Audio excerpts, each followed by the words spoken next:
Saksi ahli poligraf Aji Febrianto Ar-Rosyid mengungkap hasil tes poligraf atau uji kebohongan para terdakwa kasus pembunuhan berencana terhadap Brigadir Nofriansyah Yosua Huta Barat alias Brigadir J. 5 tersangka yang menjalani tes poligraf atau uji kebohongan itu yakni Ferdi Sambo, Putri Chandrawati, Ricky Rizal atau Bribka RR, Kuat Ma'ruf dan Richard Eliezer Pudi Hang Lumiu atau Barada E. Dilansir dari tribunnews.com. Awalnya dalam sidang lanjutan di Pengadilan Negeri, PN, Jakarta Selatan, Rabu, tanggal 14 Desember tahun 2022. Kemarin, Jaksa Penuntut Umum, JPU, meminta Aji membeberkan skoring hasil tes poligraf para tersangka. Aji kemudian mengungkapkan hasil tes Ferdi Sambo dan Putri Chandrawati. Menurutnya, nilai tes Sambo adalah -8, sementara nilai Putri -25. Adapun untuk terdakwa Kuat Ma'ruf, Aji mengatakan pemeriksaan dilakukan sebanyak 2 kali. Hasil pemeriksaan pertama menunjukkan nilai +9, sementara untuk pemeriksaan kedua nilai -13. Senada, Bribka RR juga melakukan pemeriksaan sebanyak 2 kali. Ia mendapatkan nilai +11 untuk pemeriksaan pertama dan nilai +19 untuk pemeriksaan kedua.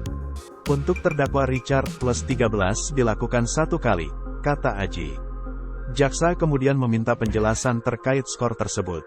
Aji lantas menjelaskan bahwa nilai plus menandakan bahwa terperiksa jujur, sedangkan nilai minus menandakan terperiksa berbohong.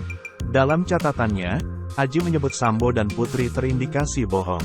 Adapun Richard dan Ricky dinyatakan memberikan keterangan jujur. Pertanyaan yang pertama berkaitan dengan, Saudara Ricky, apakah seseorang menyuruhmu mengambil senjata Yosua? Kemudian yang kedua, apakah melihat Sambo menembak Yosua? Kata Aji. Yang pertama indikasinya apa? Tanya jaksa.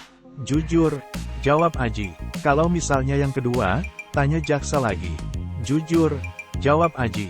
Berarti Pak Sambo menembak? Tanya jaksa. Ricky tidak melihat Sambo menembak, jawab Aji. Selain Ricky, Aji mengatakan hasil pemeriksaan tes poligraf Barada E terkait pengakuannya menembak Brigadir J adalah jujur. Untuk Richard pertanyaannya, apakah kamu memberikan keterangan palsu kamu menembak Yosua? Richard menjawab tidak dan jawabannya jujur, Richard ini menembak Yosua, kata Aji. Terakhir, Kuat Ma'ruf hasil tesnya adalah jujur dan berbohong. Kalau Kuat, jujur dan terindikasi berbohong, tutur Aji. Ia menyebut pemeriksaan pertama terhadap Kuat dengan pertanyaan, apakah kamu memergoki persetubuhan Ibu Putri dengan Yosua? Hasilnya adalah jujur. Hasilnya tidak memergoki, kata Aji. Indikasi kedua, Saudara Kuat tanggal 9 September, apakah kamu melihat Pak Sambo menembak Yosua? Jawaban Kuat tidak.